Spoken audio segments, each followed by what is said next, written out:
Au printemps 1930, 4 petites filles identiques vinrent au monde à Lansing, dans le Michigan. Et avec elles arriva une obscurité qui entrait la psychiatrie américaine pendant près d'un siècle.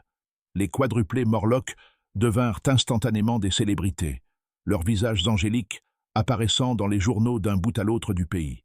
Mais derrière cette image publique, soigneusement mise en scène, se cachait une véritable maison de l'horreur qui conduirait les 4 sœurs à la folie avant leur 24e anniversaire. Que s'est-il réellement passé dans cette petite maison délabrée du côté est de Lansing? Et pourquoi des chercheurs gouvernementaux ont-ils passé des décennies à étudier ces femmes, tout en ignorant délibérément le sympathisant nazi qui les terrorisait? Les dossiers de l'affaire, restés scellés pendant des décennies dans les archives gouvernementales, révèlent une histoire si troublante que même des psychiatres aguerris ont eu du mal à en consigner toute l'ampleur.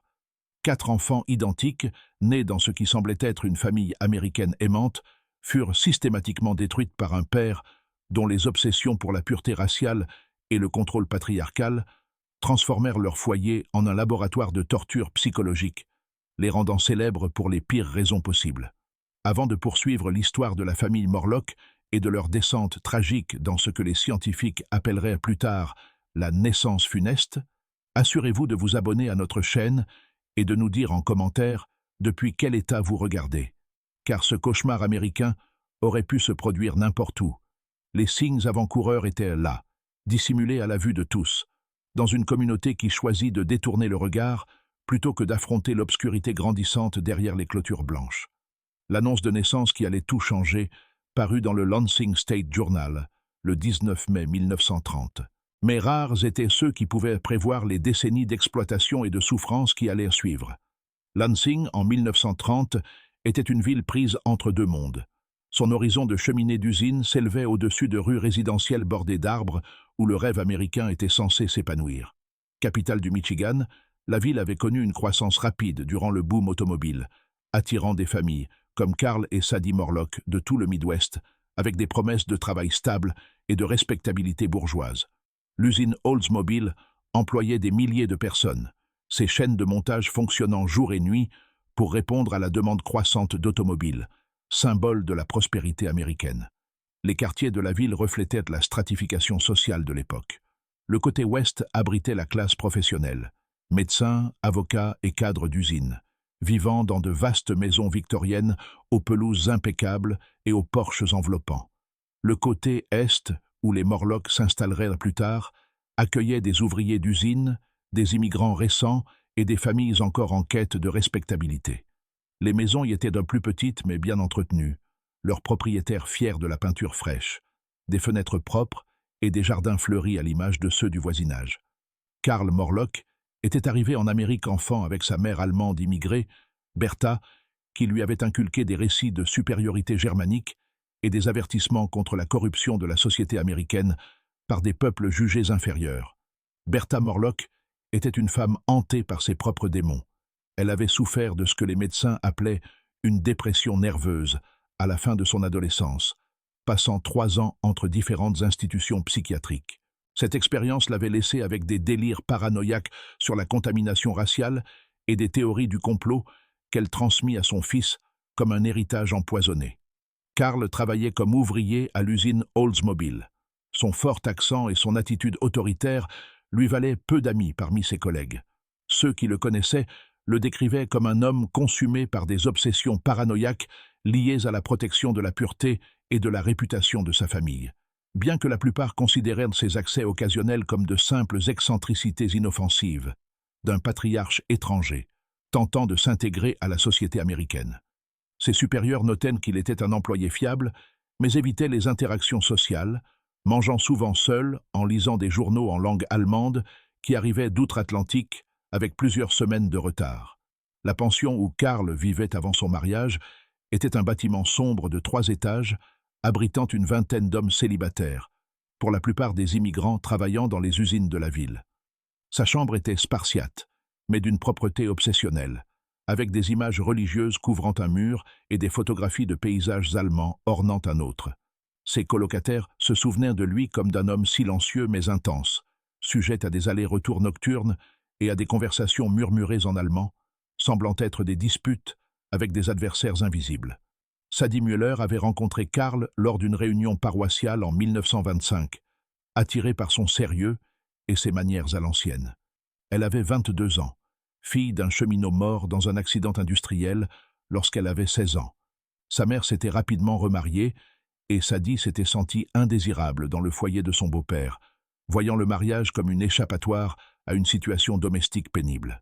Leur cours suivit des schémas traditionnels, Karl rendant visite à la famille de Sadie le dimanche après-midi. Il s'asseyait dans le salon sous le regard attentif de sa mère. Karl parlait peu lors de ses visites, mais son attention envers Sadie était intense et constante. Il lui offrait de petits cadeaux, des fleurs, des chocolats, des recueils de poésie allemande qu'elle ne pouvait pas lire, mais qu'elle chérissait néanmoins.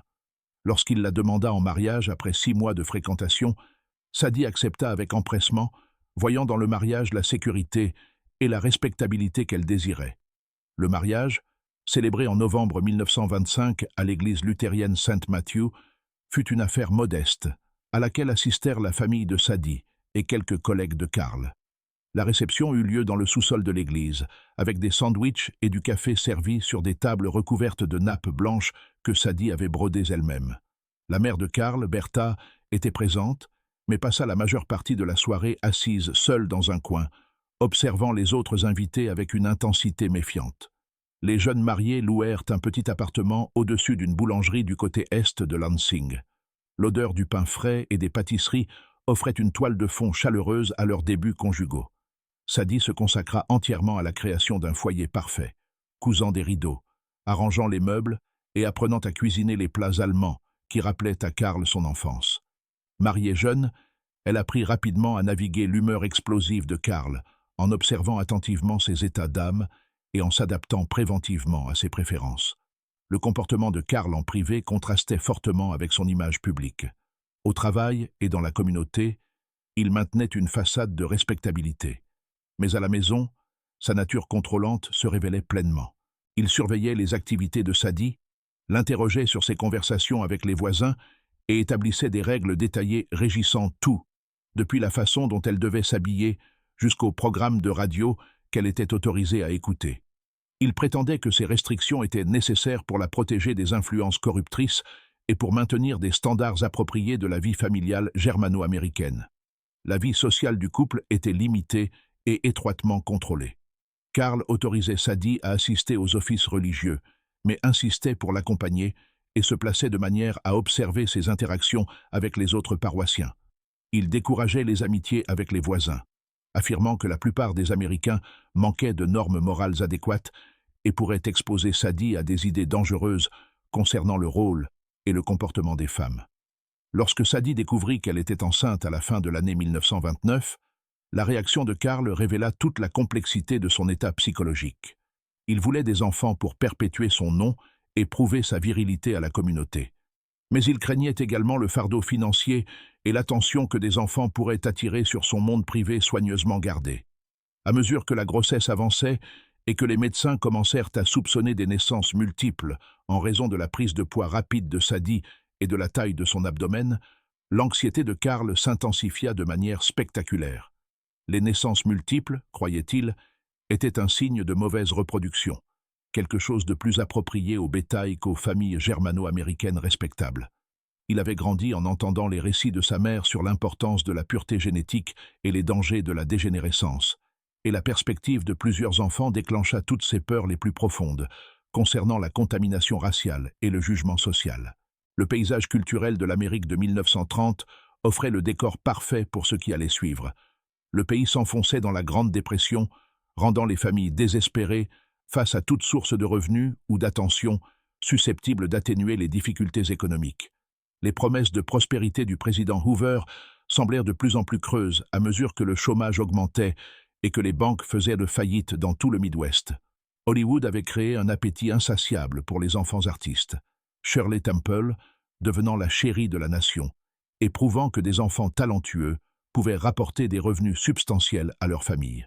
Les programmes radio et les actualités filmées célébrèrent les familles nombreuses comme symbole de prospérité américaine et de bénédiction divine, tandis que les mouvements eugénistes promouvaient discrètement des idées de supériorité génétique et de protection de la pureté raciale contre la contamination de lignées jugées inférieures. Au matin du 19 mai 1930, les contractions de Sadie Morlock commencèrent plus tôt que prévu. Des douleurs aiguës la surprirent alors qu'elle étendait le linge dans la petite cour derrière leur appartement. Carl était parti travailler à l'aube, marmonnant à propos des heures supplémentaires et de la nécessité d'économiser de l'argent pour les dépenses à venir. Lorsque les douleurs commencèrent à se rapprocher avec une intensité alarmante, Madame Henderson, la veuve âgée qui vivait dans l'appartement du dessous, entendit les cris de Sadie et fit immédiatement appel au docteur William Henderson, son neveu, qui tenait un petit cabinet médical au service des familles ouvrières de l'Est de Lansing.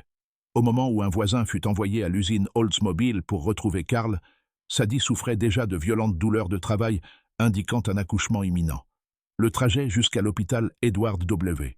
Sparrow dura près d'1 heure, à travers des rues encombrées par la circulation matinale et par des équipes de chantier travaillant sur des projets publics typiques de l'ère de la Grande Dépression. Sadie fut transportée dans la Ford Model T du Dr Henderson, qui avait été rapidement transformée en ambulance, avec des couvertures et des oreillers disposés sur la banquette arrière. Tout au long du trajet, ses contractions s'intensifièrent et le Dr Henderson commença à soupçonner qu'il ne s'agirait pas d'un accouchement ordinaire. L'hôpital Edward W. Sparrow était le principal établissement médical de Lansing, un bâtiment de briques de 4 étages desservant toute la région du centre du Michigan. Le service de maternité occupait l'intégralité du 3e étage, avec des chambres privées pour les patients fortunés et des salles communes pour les familles ouvrières. Sadie fut admise dans une chambre semi-privée qu'elle devait partager avec une autre femme en travail. L'hébergement standard pour les familles aux moyens modestes. Le docteur Henderson avait mis au monde des centaines de bébés au cours de ses 30 années de carrière, mais il n'avait jamais rien rencontré de semblable à ce qu'il observa ce soir-là. Le travail fut exceptionnellement long et difficile, le col de l'utérus de Sadie se dilatant lentement malgré l'intensité de ses contractions. Au fil des heures, tandis que le jour laissait place à la nuit, les infirmières commencèrent à chuchoter au sujet de la taille inhabituelle de l'abdomen de la patiente et des étranges schémas qu'elles détectaient en écoutant les battements cardiaques fœtaux. Lorsque le premier nourrisson apparut enfin, après près de 16 heures de travail, le docteur Henderson se prépara aux gestes de routine qui devaient suivre. Couper le cordon ombilical, dégager les voies d'eau respiratoires et présenter le bébé à sa mère épuisée. Au lieu de cela, il se retrouva face à une preuve évidente que d'autres enfants allaient naître. Les contractions continuèrent avec une intensité implacable et l'examen révéla que l'accouchement était loin d'être terminé. Les infirmières qui entendirent son éclat échangèrent des regards de dégoût et d'inquiétude. Mais le docteur Henderson conduisit rapidement le nouveau père dans une pièce privée afin de lui expliquer la nature extraordinaire de la naissance et les soins qui seraient nécessaires dans les semaines à venir. « Monsieur Morlock, » expliqua le médecin avec patience, « votre épouse a donné naissance à 4 filles identiques. C'est un phénomène remarquablement rare, peut-être un cas sur 15 millions. Ces enfants sont un prodige médical, et elles sont toutes en bonne santé et robustes. » Mais le visage de Carl s'assombrit d'une fureur qui semblait disproportionnée aux circonstances. Dans son esprit, les naissances multiples s'étaient associées aux animaux, aux pratiques d'élevage qu'il avait observées dans les fermes durant son enfance dans le Michigan rural. L'idée que ses voisins puissent chuchoter que sa femme avait mis bas une portée le remplit d'une rage qui allait fermenter pendant des décennies, empoisonnant chaque aspect de l'avenir de sa famille. Les bébés, initialement désignés simplement comme bébé A, bébé B, bébé C et bébé D, furent placés à la pouponnière de l'hôpital. Tandis que Sadie se remettait de cet accouchement éprouvant, le personnel de la nurserie fut dépassé par la nouveauté de s'occuper de 4 nourrissons identiques, et la nouvelle de cette naissance exceptionnelle se répandit rapidement parmi les employés de l'hôpital. À l'aube, des journalistes se rassemblaient déjà devant l'établissement, espérant obtenir des photographies et des interviews. La première couverture médiatique parut dans l'édition de l'après-midi du Lansing State Journal, sous le titre « Des quadruplés miraculeux naissent à Sparrow », accompagné de photographies montrant les minuscules nourrissons alignés, chacun vêtu d'une chemise d'hôpital blanche identique. L'article les décrivait comme des spécimens parfaits de l'enfance américaine et soulignait que leur naissance coïncidait avec une période de difficultés économiques où les bonnes nouvelles étaient désespérément attendues. La réaction du public fut immédiate et écrasante. En quelques heures, l'hôpital fut envahi de visiteurs, de reporters et de curieux. Le standard téléphonique fut saturé d'appels provenant de journaux de tout l'État, et d'ailleurs, tous en quête de détails sur cette naissance miraculeuse. Des cadeaux commencèrent à arriver de la part d'inconnus de toute la région. Couvertures, vêtements pour bébés, jouets et dons en argent envoyés par des familles qui peinaient elles-mêmes à se nourrir, mais qui voulaient contribuer à ce qu'elles percevaient comme une bénédiction. Le maire de Lansing, Harold Thompson, se rendit à l'hôpital dans l'après-midi pour une séance photo, apportant avec lui une proclamation officielle déclarant le 19 mai 1930 Journée des quadruplés en l'honneur des nouvelles célébrités de la ville. Il annonça que la municipalité fournirait à la famille Morlock une maison sans loyer pendant 1 an et promit que la communauté les soutiendrait durant les mois difficiles à venir, liés à l'éducation simultanée de 4 nourrissons. Les entreprises locales rivalisèrent pour associer leur nom à l'histoire des quadruplés. La laiterie de Lansing offrit du lait gratuit pendant 1 an. Le grand magasin Jacobson's fournit des tenues assorties. Le concessionnaire Ford promit une automobile suffisamment grande pour transporter toute la famille. Les stations de radio interviewèrent le docteur Henderson et le personnel hospitalier, diffusant leurs récits de cette naissance remarquable à des auditeurs de tout le Midwest. Carl observa cette déluge d'attention avec une inquiétude croissante, plutôt qu'avec gratitude.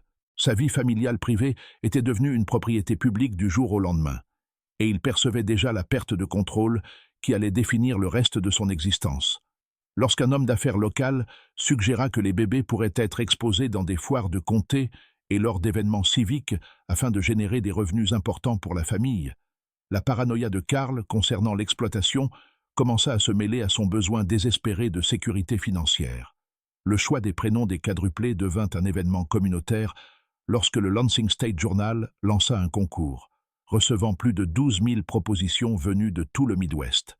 Des familles se réunirent autour de leur table de cuisine pour suggérer des noms. Des enfants participèrent dans le cadre de devoirs scolaires, et des organisations civiques traitèrent le concours comme un devoir patriotique. La proposition gagnante vint de Margaret Sullivan, une fillette de 10 ans, fille du médecin ayant assisté à l'accouchement, qui suggéra Edna, Wilmer, Sarah et Helen, des prénoms formant l'acronyme EWSH, correspondant aux initiales de l'hôpital Edward W. Sparrow, où elles étaient nées. Les 5 premières années de la vie des quadruplés établirent des schémas de contrôle et d'exploitation qui allaient définir toute leur existence.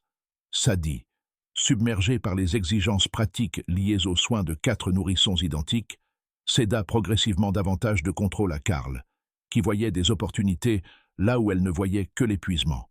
L'attention constante des étrangers, le flot incessant de visiteurs et de photographes, et la pression de maintenir une image publique transformèrent leur modeste appartement en une scène où toute intimité devint impossible. Les bébés nécessitaient des soins jour et nuit, ce qui épuisa complètement Sadie. Nourrir 4 nourrissons toutes les 2 heures signifiait qu'elle dormait rarement plus de 90 minutes d'affilée. Les changer, les baigner et surveiller 4 enfants partageant simultanément chaque maladie infantile la poussèrent au bord de l'effondrement physique et émotionnel. Carl, au lieu d'aider aux soins, s'autoproclama gestionnaire et attaché de presse de la famille, organisant les apparitions publiques et gérant le flot constant de demandes de photographies et d'interviews. À leur premier anniversaire, en 1931, les filles apparaissaient régulièrement lors d'événements locaux. Elles étaient transportées dans une poussette spéciale à 4 places, offerte par un fabricant de landaux avide de publicité. Elles portaient des tenues assorties cousues par Sadie, qui travaillait tard dans la nuit à la confection de costumes de plus en plus élaborés pour leurs apparitions publiques. Carl exigeait que les filles portent des rubans de couleurs différentes, rouge pour Edna, bleu pour Wilmer, vert pour Sarah et jaune pour Helen, afin que le public puisse les distinguer et développer un attachement individuel à chacune. La famille déménagea dans une maison plus grande sur East Michigan Avenue lorsque les filles eurent 18 mois. Financée par l'argent gagné lors de leurs apparitions et par les dons des admirateurs, la maison était modeste, mais respectable, avec 3 chambres, un porche à l'avant et un sous-sol, où Carl commença à entreposer la collection grandissante de cadeaux, les photographies et les objets souvenirs liés à la célébrité de ses filles. Il transforma l'une des chambres en ce qu'il appelait son bureau, où il conservait des registres méticuleux de chaque apparition, de chaque photographie et de chaque dollar gagné grâce à la notoriété des filles.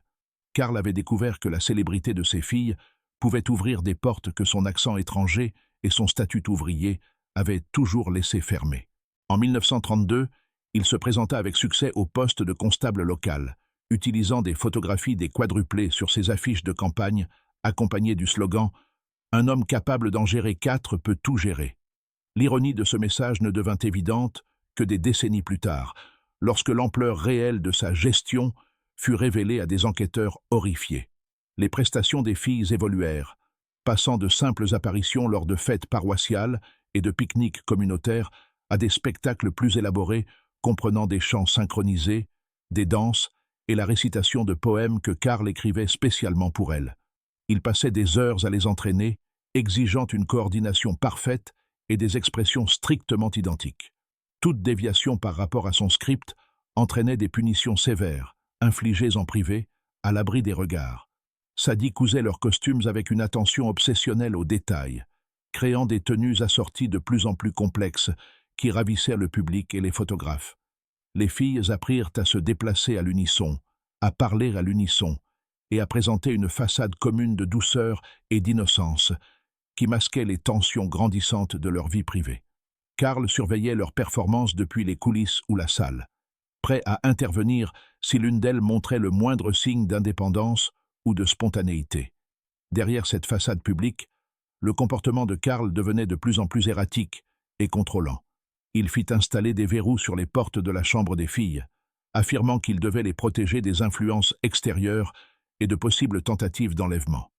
Il surveillait leurs conversations entre elles, écoutant souvent derrière la porte ou les interrogeant séparément sur ce qu'elles avaient dit. Tout courrier adressé aux filles était ouvert et lu par Karl, avant qu'elles n'y aient accès, et la plupart des lettres d'admirateurs étaient détruites plutôt que partagées. Les filles fréquentèrent l'école primaire d'Elmwood, mais leur expérience y était loin d'être normale. Karl insistait pour les conduire chaque matin et les récupérer chaque après-midi, ne leur permettant jamais de marcher avec d'autres enfants, ni de participer à des activités extrascolaires. Ils se plaçaient à des endroits d'où ils pouvaient observer les fenêtres de leur classe pendant la récréation, prétendant les protéger d'éventuels dangers, mais surveillant en réalité leurs interactions avec les enseignants et les camarades.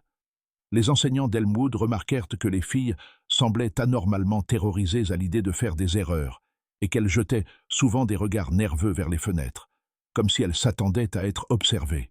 Elles participaient rarement aux discussions en classe, sauf lorsqu'on les interpellait directement, et montraient peu d'intérêt à se lier d'amitié avec leurs camarades. Lorsque d'autres enfants les approchaient pendant la récréation, les quadruplés se regroupaient, parlant à voix basse et regardant anxieusement vers les fenêtres de l'école, là où elles savaient que leur père pouvait les observer. Mademoiselle Catherine Reynolds, leur enseignante de 3e année, tenta d'aborder ses inquiétudes avec Karl lors d'une réunion parents-professeurs en 1934. Elle nota que les filles semblaient isolées de leur père et suggéra qu'elles pourraient bénéficier de davantage d'occasions de développer des intérêts individuels et des amitiés. La réaction de Karl fut immédiate et hostile. Il accusa mademoiselle Reynolds de chercher à corrompre ses filles avec des théories éducatives modernes, sapant l'autorité parentale et les valeurs familiales traditionnelles. L'isolement de la famille s'accentua à mesure que la paranoïa de Karl s'étendait aux voisins, aux enseignants et même aux membres de la famille élargie. Il commença à exprimer son admiration pour des mouvements politiques européens mettant en avant la pureté raciale et une autorité patriarcale forte, collectionnant des journaux et des brochures en langue allemande, faisant la promotion de l'idéologie nazie. Ses propos concernant les Juifs, les immigrés et les Afro-Américains devinrent de plus en plus virulents, bien qu'il prît soin d'adoucir son langage lorsqu'il s'adressait à des journalistes ou à des responsables publics susceptibles de nuire à son image. Lorsque les filles entrèrent dans leur adolescence, les performances continuèrent, mais leur contenu évolua de manière inquiétante. Karl exigea qu'elles interprètent des chansons sur l'importance de la pureté féminine et de l'obéissance à l'autorité paternelle. Il écrivit lui-même nombre des paroles, des compositions soulignant leur rôle de symbole de l'innocence américaine et les dangers qui menaçaient les jeunes femmes, s'écartant du comportement jugé approprié. Il les observait depuis les coulisses pendant qu'elles chantaient, son regard fixé sur leur visage avec une intensité qui mettait mal à l'aise les autres spectateurs.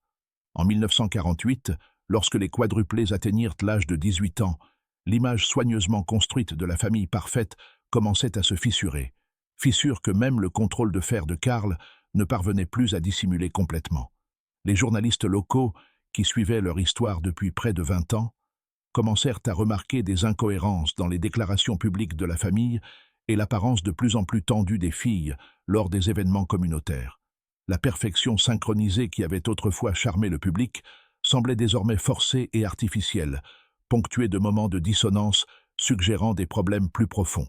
Sarah, qui avait toujours été la plus expressive des quatre, commença à manifester des comportements inquiétants pour ceux qui connaissèrent la famille. Lors des interviews, elle entamait parfois une phrase, puis s'arrêtait brusquement, fixant le vide avec une expression de profonde confusion. Ses réponses à des questions simples devenaient de plus en plus décousues et incohérentes, remplies de références à des observateurs et à des juges qui n'avaient aucun sens pour les auditeurs. Lors des spectacles, il lui arrivait de chanter des paroles différentes de celles de ses sœurs, créant une dissonance dans l'harmonie jusque-là parfaite qui avait été leur marque de fabrique pendant près de 2 décennies. Hélène, la plus jeune de quelques minutes, était devenue presque totalement silencieuse en public, ne parlant que lorsqu'on s'adressait directement à elle et alors à voix si basse que le public l'entendait à peine. Des enseignants ayant travaillé avec les filles lors de leur brève période de scolarisation publique rapportèrent qu'Hélène semblait vivre dans un monde qu'elle avait elle-même créé, dessinant souvent des images troublantes de figures sans visage et de maisons en flammes pendant les cours d'art.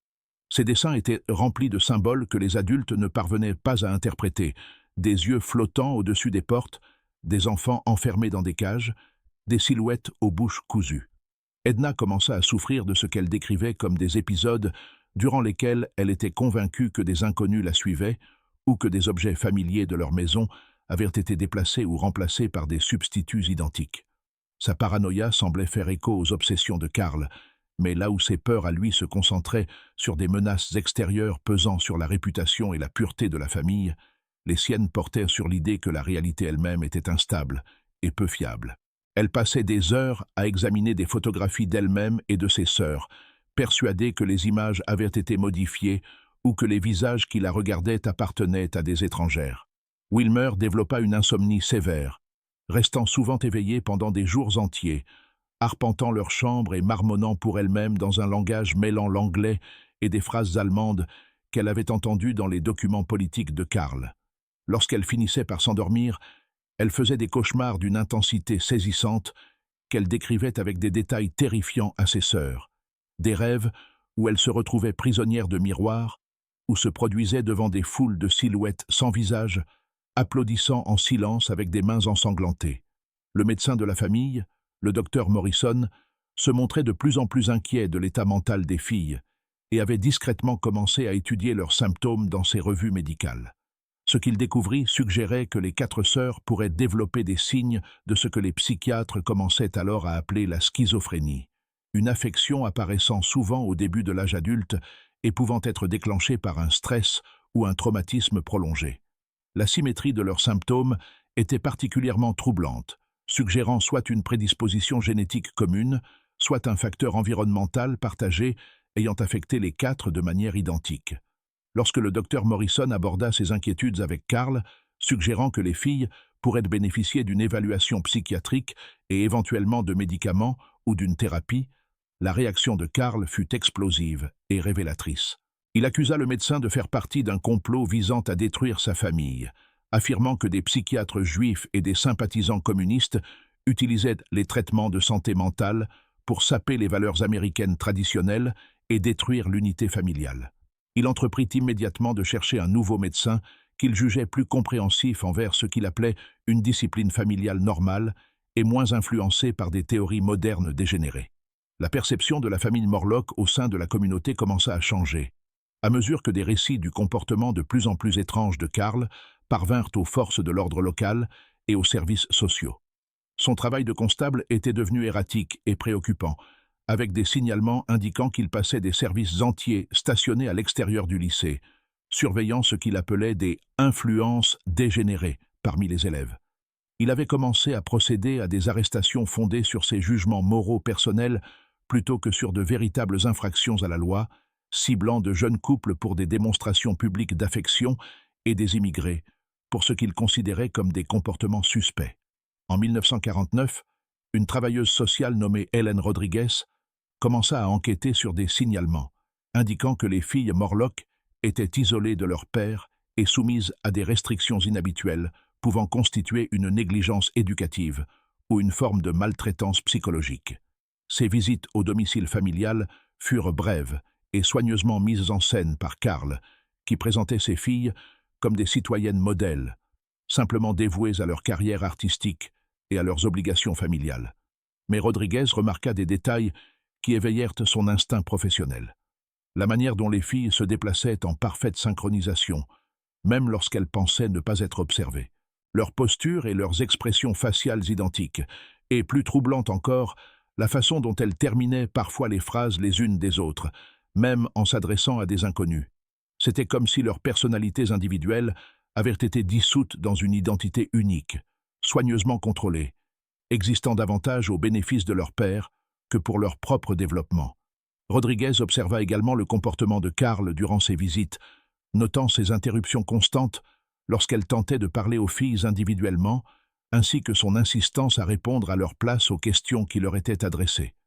Lorsqu'elle suggéra que les filles pourraient bénéficier d'un accompagnement individuel ou de la participation à des activités sociales normales pour des adolescentes, Carl devint agité et sur la défensive, affirmant que des influences extérieures tentaient de corrompre sa famille et de détruire leurs liens particuliers. Le point de rupture survint à la fin de l'année 1950, lorsqu'Edna connut ce que des témoins décrivirent comme un effondrement psychologique total lors d'une représentation donnée à l'occasion d'une célébration communautaire de Thanksgiving au Lansing Civic Center. Les quadruplés interprétaient leur chanson emblématique, America the Beautiful, lorsqu'Edna s'arrêta soudain de chanter et se mit à hurler que les membres du public les regardaient mourir et que les monstres du père se cachaient derrière leur visage. Le public, d'abord déconcerté par ce qui semblait être une interprétation dramatique de la chanson, comprit progressivement que quelque chose de grave se produisait. Les cris d'Edna devinrent de plus en plus incohérents, remplis de références à des juges invisibles, à des maisons en feu et à des enfants prisonniers de miroirs. Les trois autres sœurs continuèrent à chanter comme si rien ne s'était passé, leur voix conservant une harmonie parfaite, tandis qu'Edna était emmenée hors de la scène par des bénévoles horrifiés. La réaction de Carl face à l'effondrement public de sa fille fut rapide et brutale. Plutôt que de chercher une aide médicale pour Edna, il l'enferma dans le sous-sol de leur maison pendant 3 jours, affirmant qu'elle souffrait d'une hystérie féminine, pouvant être guérie par l'isolement et la prière. Lorsqu'elle fut enfin autorisée à réintégrer la vie familiale, Edna semblait différente, plus silencieuse, plus docile, mais aussi plus déconnectée de la réalité qu'auparavant. Les conséquences de cet effondrement public forcèrent Carl à reconnaître que la façade soigneusement construite s'effritait. Mais au lieu de chercher de l'aide pour sa fille, il décida d'imposer des contrôles encore plus stricts, convaincu que des influences extérieures étaient responsables de ce qu'il considérait comme une faiblesse temporaire d'Edna. L'incident avait été observé par des centaines de personnes, dont plusieurs responsables locaux et journalistes, ce qui le rendait impossible à minimiser ou à expliquer comme un simple problème familial. La réaction de Carl révéla toute l'ampleur de ses délires paranoïaques et son incapacité totale à reconnaître son propre rôle dans la détérioration psychologique de sa fille. Il se convainquit que des ennemis de sa famille, psychiatres juifs, sympathisants communistes et dégénérés raciaux, utilisaient une guerre psychologique pour détruire ce qu'il considérait comme un symbole de la supériorité raciale et morale américaine. Dans sa vision déformée du monde, les quadruplés représentaient tout ce qu'il y avait de pur et de bon dans l'Amérique blanche et chrétienne, et leur corruption signalerait la victoire de la dégénérescence sur les valeurs traditionnelles. La maison familiale devint une forteresse, Carl mettant en place des mesures de sécurité qui isolaient encore davantage ses filles de tout contact social normal.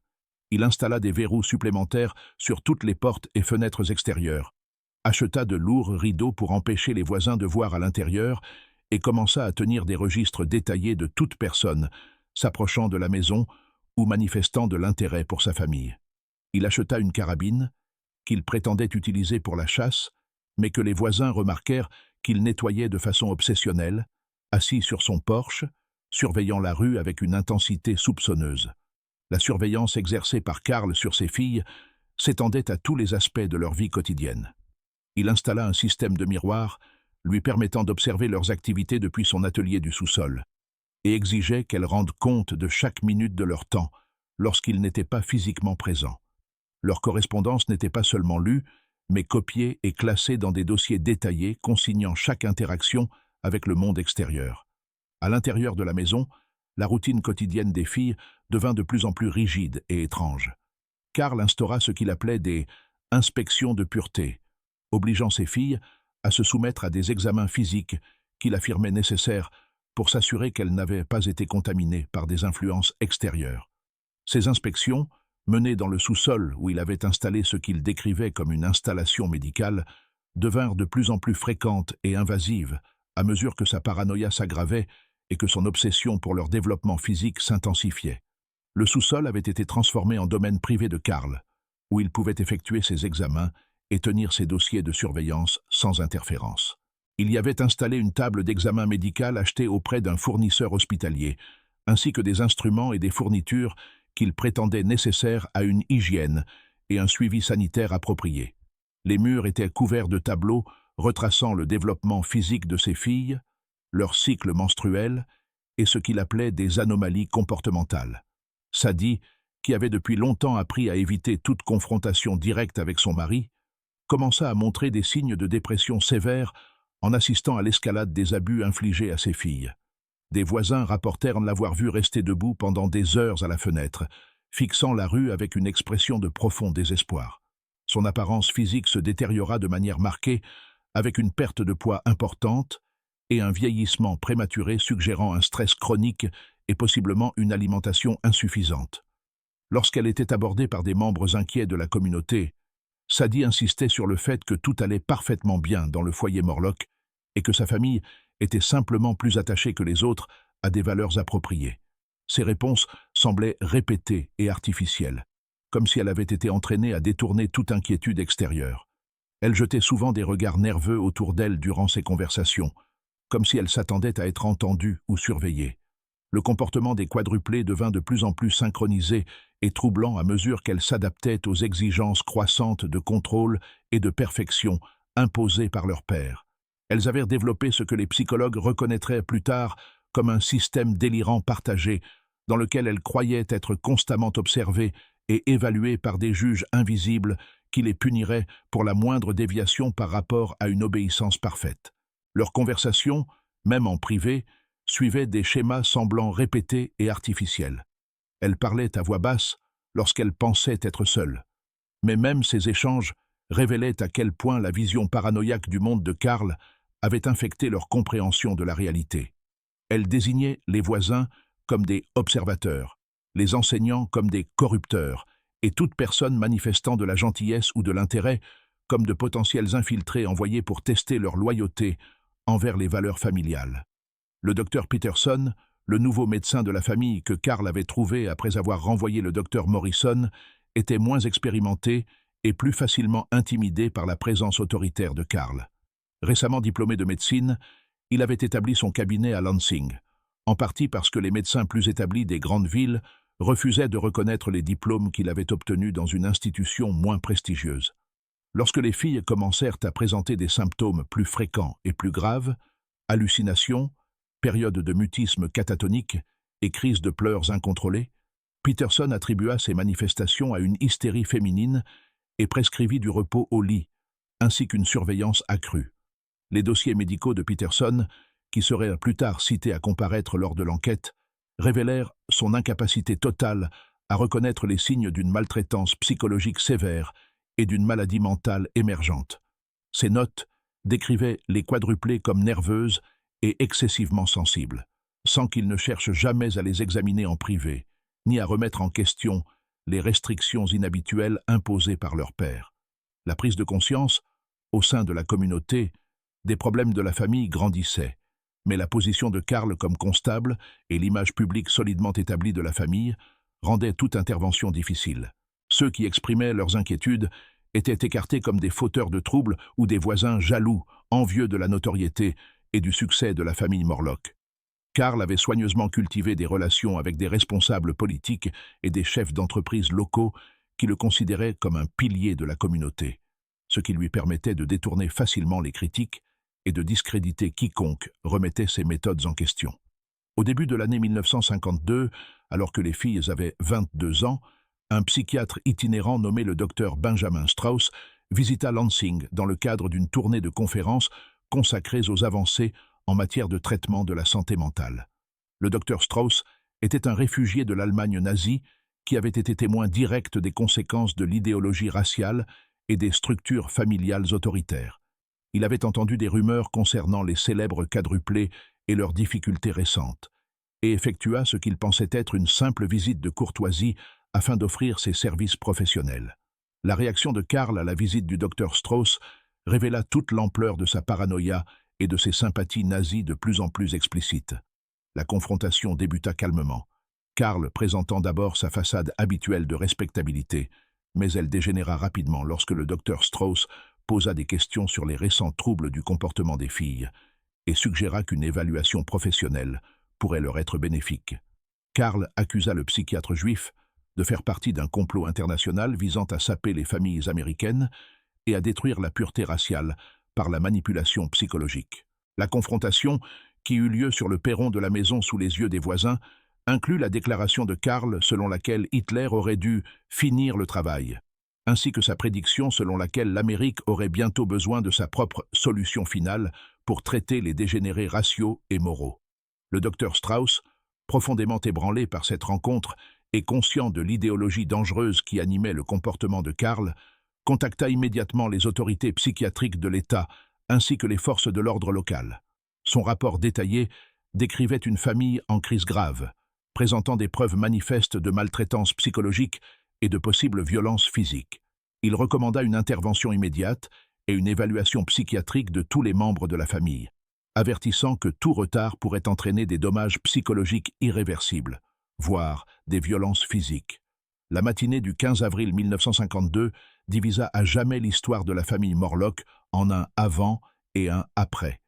Des enquêteurs des services de santé mentale de l'État, accompagnés d'adjoints du shérif du comté, arrivèrent à la petite maison en bois de l'avenue East Michigan, munis de l'autorité légale nécessaire pour effectuer des contrôles de bien-être sur tous les membres de la famille.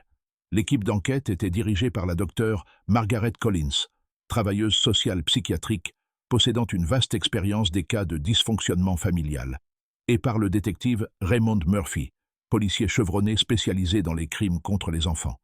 Ce qu'ils découvrirent à l'intérieur choqua même des professionnels aguerris qui pensaient avoir tout vu en matière de dysfonctionnements familiaux.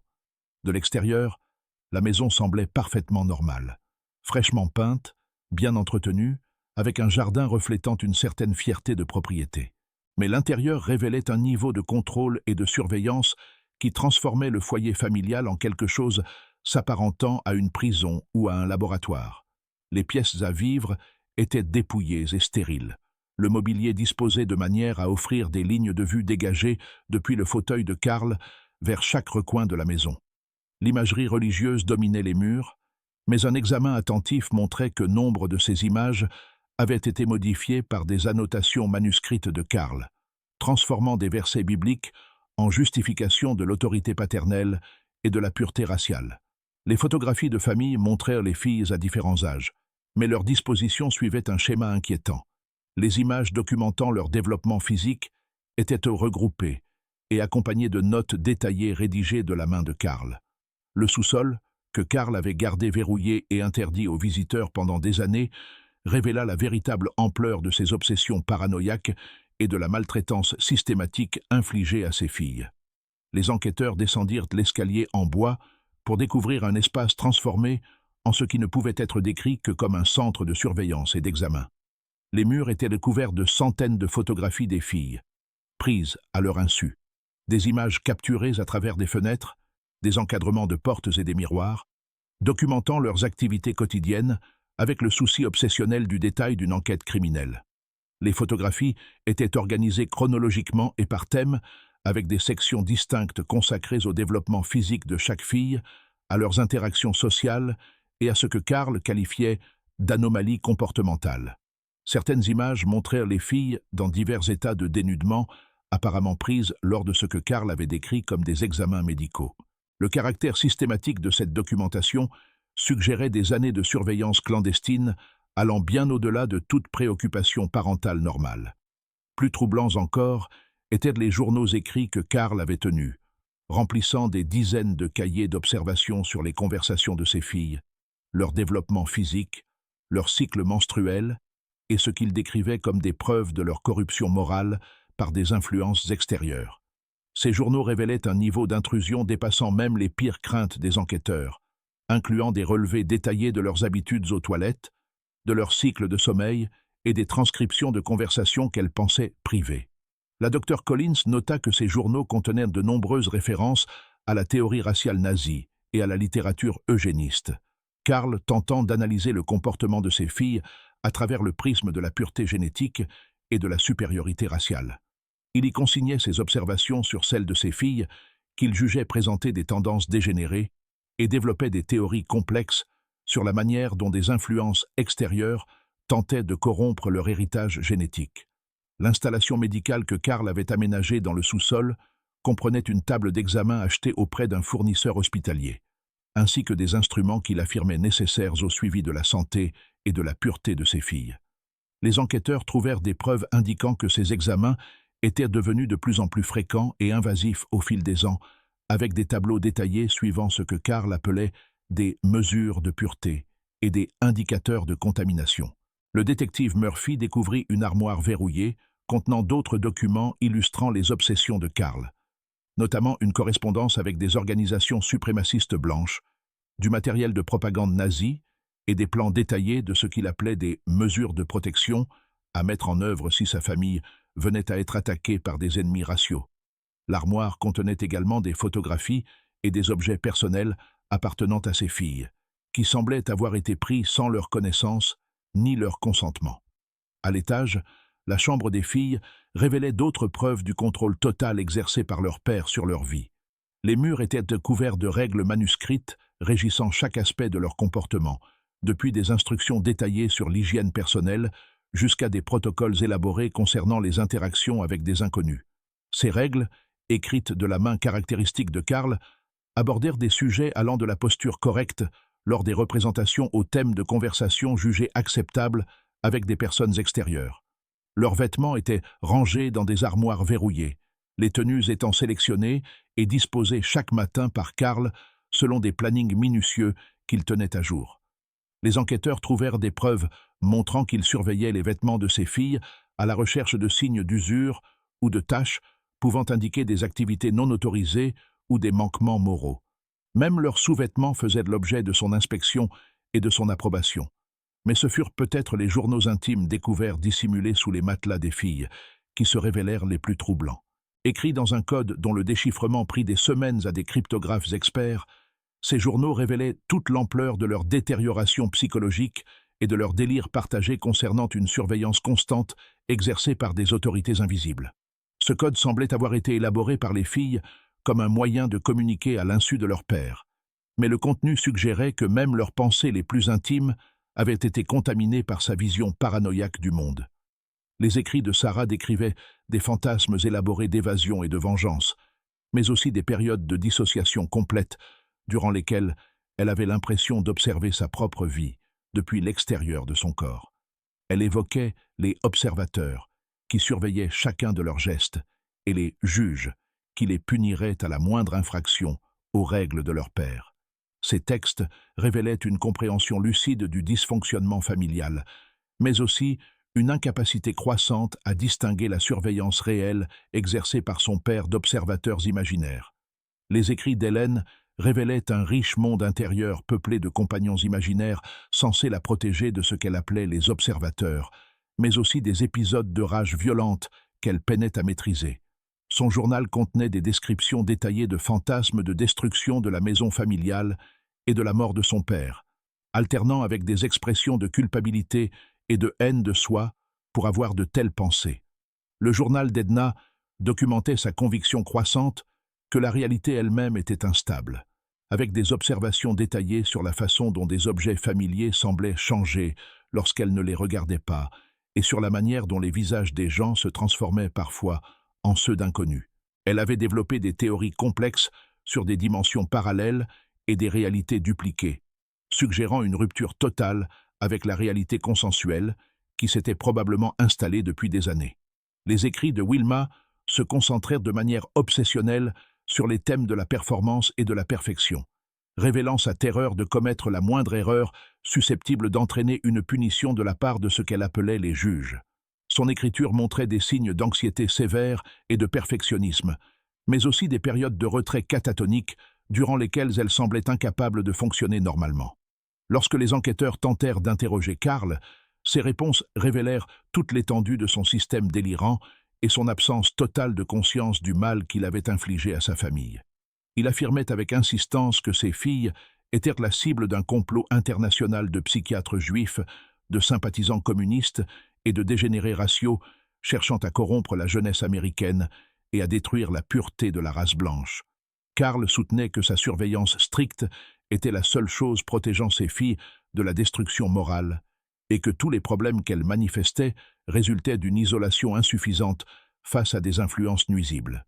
Il développa des théories détaillées, expliquant comment les traitements psychiatriques étaient utilisés comme des armes contre les familles américaines traditionnelles, et comment la célébrité de ses filles en avait fait des cibles pour ceux qui voulaient saper la supériorité raciale.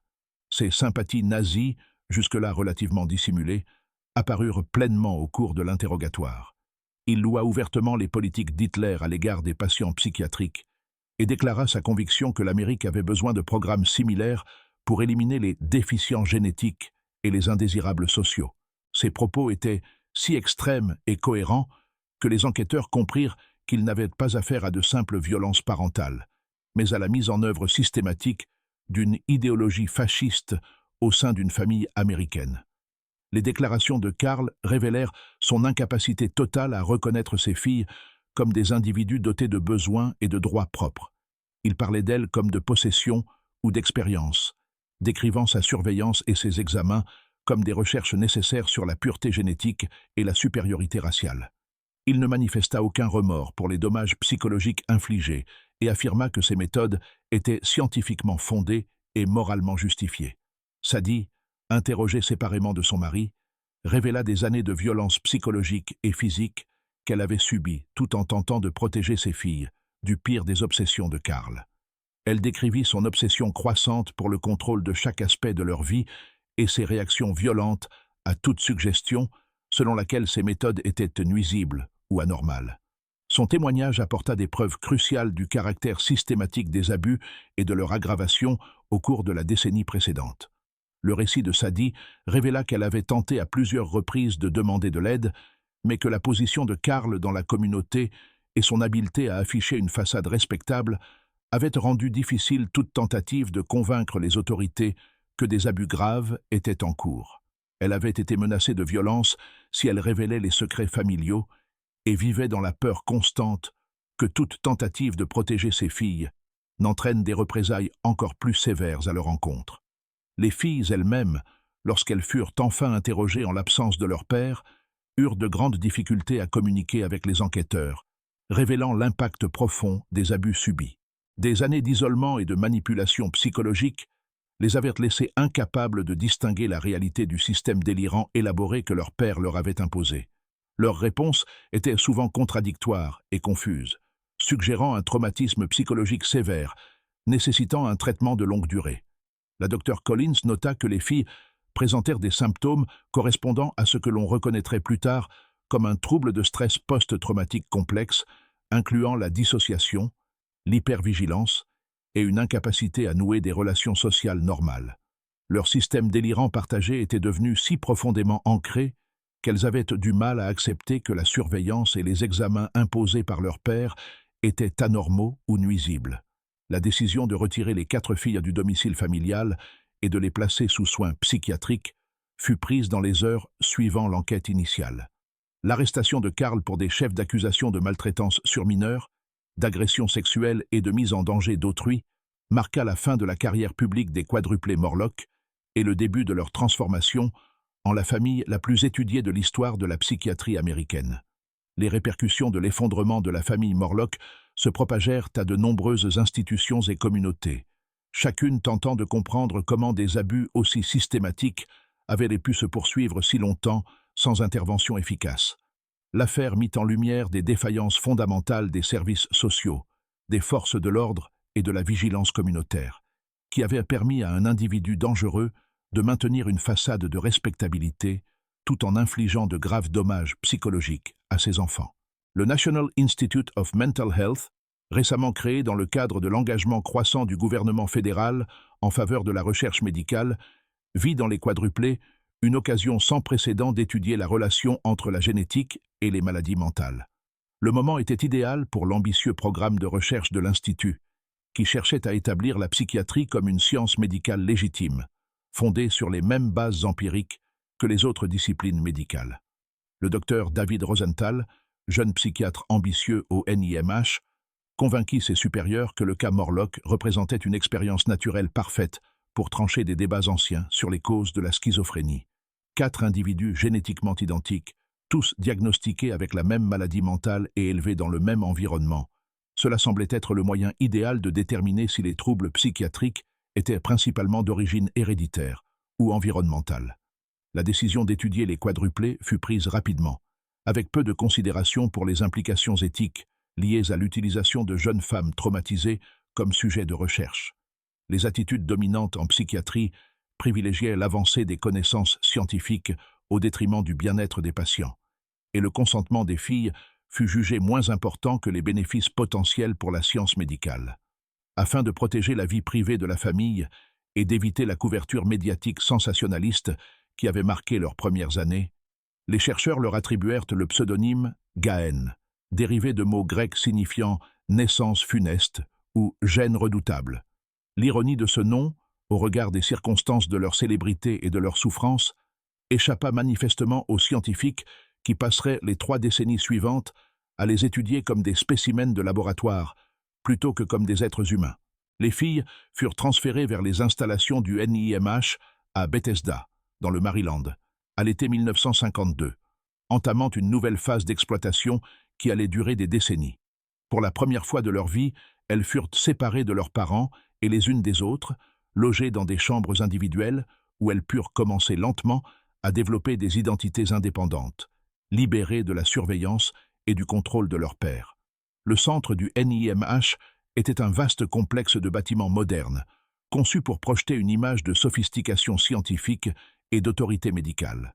Les quadruplés furent hébergés dans une unité spéciale destinée aux sujets de recherche à long terme, offrant des conditions matérielles confortables, mais une surveillance constante, qui leur rappelait douloureusement les méthodes de contrôle de leur père. Les premières évaluations psychiatriques confirmèrent ce que les enquêteurs soupçonnaient. Les 4 sœurs présentèrent des signes évidents de schizophrénie, bien que leurs symptômes varient considérablement en gravité et en nature. Ces évaluations prirent des mois, impliquant des batteries de tests psychologiques, des examens médicaux et des entretiens approfondis, documentant chaque aspect de leur fonctionnement psychique. Sarah montrait le meilleur niveau de fonctionnement social et parvint finalement à vivre de manière indépendante avec une supervision minimale. Son intelligence et sa résilience lui avaient permis de conserver une certaine capacité de pensée critique malgré des années d'abus psychologiques. Edna présentait des symptômes plus sévères, mais conservait suffisamment de contact avec la réalité pour participer à des programmes thérapeutiques. L'état de Wilma était marqué par une anxiété intense et un perfectionnisme extrême, rendant les interactions sociales normales difficiles. L'état d'Hélène était le plus grave, avec des symptômes nécessitant une institutionnalisation durant la majeure partie de sa vie adulte. Ce que les chercheurs du NIMH ne reconnurent pas, ou choisirent d'ignorer, fut le rôle central qu'avaient joué les abus paternels et l'idéologie nazie dans le développement psychologique des filles.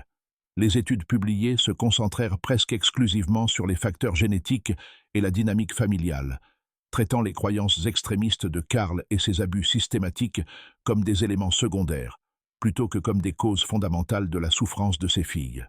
La méthodologie de recherche reflétait les biais et les limites de la psychiatrie des années 1950, dominée par des théories psychanalytiques qui tendaient à blâmer les mères pour les maladies mentales de leurs enfants, tout en minimisant, voire en ignorant, les violences paternelles. Les chercheurs consacrèrent beaucoup de temps à analyser la personnalité et le style parental de Sadie, tout en accordant une attention minimale à l'historique documenté de violence, de surveillance et d'extrémisme idéologique de Karl. Le docteur Rosenthal et ses collègues s'intéressaient particulièrement à l'identification de facteurs génétiques susceptibles de prédisposer à la schizophrénie et interprétèrent le diagnostic partagé des quadruplés comme une preuve que la maladie mentale était principalement héréditaire. Ils accordèrent beaucoup moins d'attention aux facteurs environnementaux, pourtant évidents, qui avaient façonné le développement des filles, notamment l'isolement social, les abus psychologiques et l'exposition prolongée à une idéologie extrémiste. Les recherches menées sur les quadruplés Jannan influencèrent la psychiatrie américaine pendant des décennies, soutenant des théories sur la base génétique de la schizophrénie, tout en négligeant les facteurs environnementaux évidents qui avaient façonné leur développement.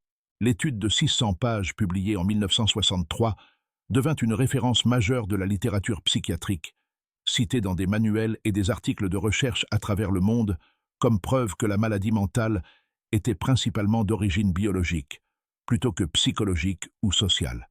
La publication intitulée « Les quadruplés », Janine, étude de cas et analyse théorique de l'hérédité et de l'environnement dans la schizophrénie, attira une attention internationale sur les travaux du docteur David Rosenthal et établit sa réputation comme chercheur de premier plan en génétique psychiatrique.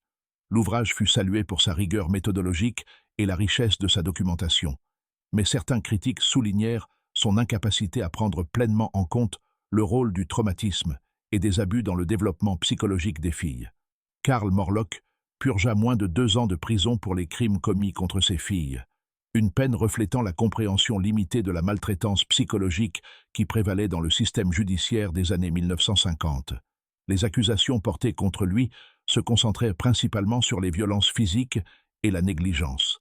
Les procureurs, ayant du mal à exprimer l'ampleur des dommages psychologiques infligés par ces méthodes de surveillance et de contrôle. À sa libération en 1954, Karl disparut de la vie publique. Bien que certains rapports suggèrent qu'il continua à entretenir des contacts avec des groupes suprémacistes blancs et des sympathisants nazis partageant son idéologie raciale, il ne manifesta jamais le moindre remords quant au traitement infligé à ses filles, et continua d'affirmer que ces méthodes étaient scientifiquement valides et moralement justifiées. Sadie vécut discrètement dans un petit appartement de Lansing jusqu'à sa mort en 1967. Elle ne parla jamais publiquement des expériences de sa famille, ni des années d'abus qu'elle avait subis. Elle maintint un contact minimal avec ses filles durant leur hospitalisation et sembla incapable de surmonter le traumatisme de son mariage, ainsi que la culpabilité liée à son incapacité à protéger ses enfants. Les quadruplés suivirent des trajectoires divergentes après leur sortie de la supervision du NIMH à la fin des années 1950. Sarah, la plus résiliente des 4, se maria et eut des enfants, bien qu'elle ait continué à lutter contre des épisodes de maladie mentale tout au long de sa vie. Elle devint une militante des droits des patients psychiatriques et critiqua ouvertement la manière dont sa famille avait été exploitée à la fois par les médias et par la communauté scientifique. Le mariage de Sarah avec Robert Cotton, un travailleur social ayant participé à son suivi thérapeutique, lui apporta la stabilité et le soutien nécessaires pour construire une vie relativement normale. Elle eut 2 fils, qui ne montrèrent aucun signe de maladie mentale, contredisant certaines théories génétiques fondées sur le cas de sa famille. Son travail militant se concentra sur la protection des personnes vulnérables contre l'exploitation par les chercheurs et les institutions. Edna et Wilma passèrent des décennies à alterner entre hôpitaux psychiatriques et périodes de soins ambulatoires. Leur état se stabilisa partiellement avec l'apparition de nouveaux médicaments, sans jamais permettre une guérison complète des traumatismes de leur enfance. Toutes 2 souffrirent de maladies mentales chroniques, rendant l'autonomie difficile, bien qu'elles aient pu maintenir des relations avec leur sœur Sarah et participer à des réunions familiales lorsque leur état le permettait. Hélène demeura institutionnalisée pendant la majeure partie de sa vie adulte.